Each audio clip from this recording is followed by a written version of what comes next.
ang main gate ng Bilibid. Papunta na po ako sa loob. Yan.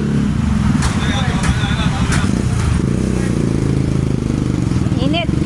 Ito yung papasok papunta sa Bilibid.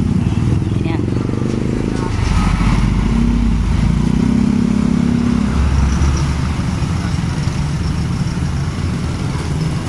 Padaan lang po.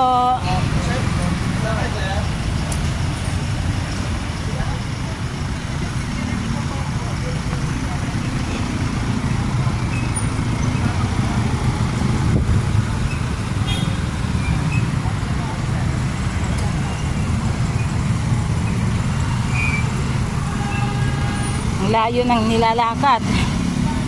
Grabe.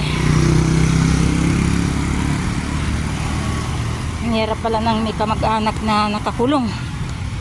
Ayan, lalakad.